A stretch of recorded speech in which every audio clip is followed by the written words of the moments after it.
Welcome to Science Makes Me Smile. Every idea begins as a question, not to settle the truth, but to explore it. What we discover along the way depends on how deeply we're willing to think. I'm young Dr. JGC. Let's begin. The day science saved the world.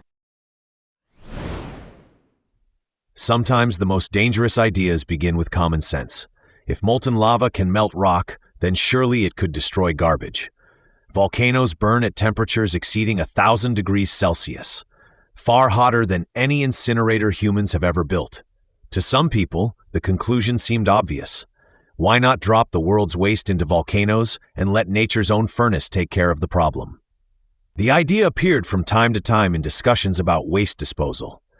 It was never the brainchild of a single inventor. Rather, it emerged as one of those seemingly clever solutions that people arrive at when confronting a difficult global challenge.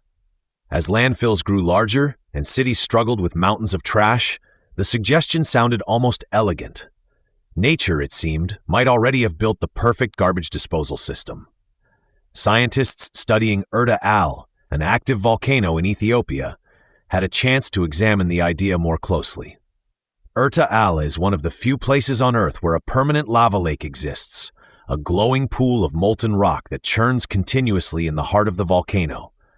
During one research expedition, scientists conducted a small and simple test.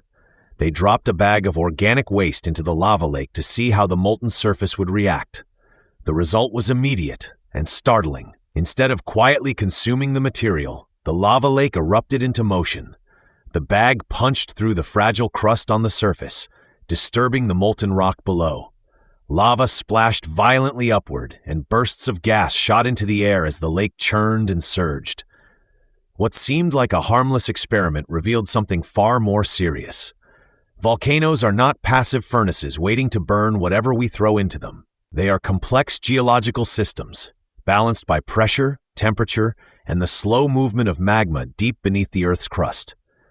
Scientists quickly realized that large amounts of garbage dumped into a volcano could trigger dangerous consequences. The sudden introduction of cooler materials could cause explosive reactions.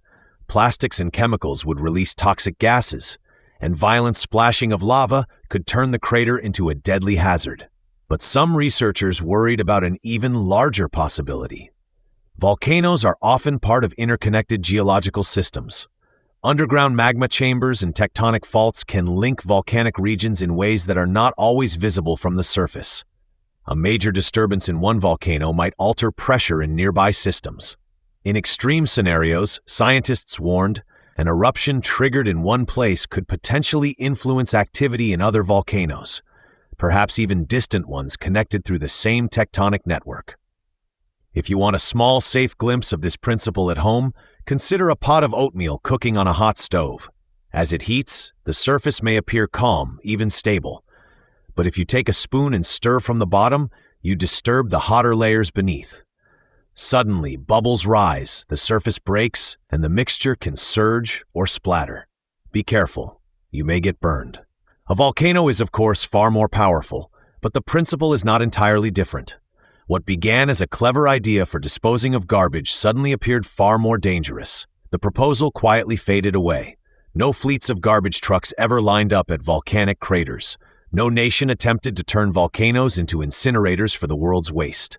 Instead, careful observation, cautious experimentation, and scientific understanding prevented a reckless experiment on a planetary scale.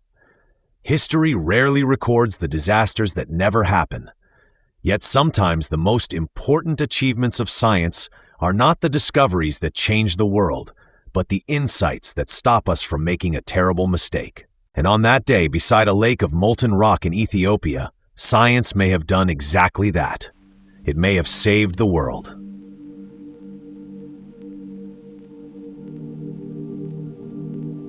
This was Science Makes Me Smile, presented by young Dr. JGC, a creation of old Dr. JGC.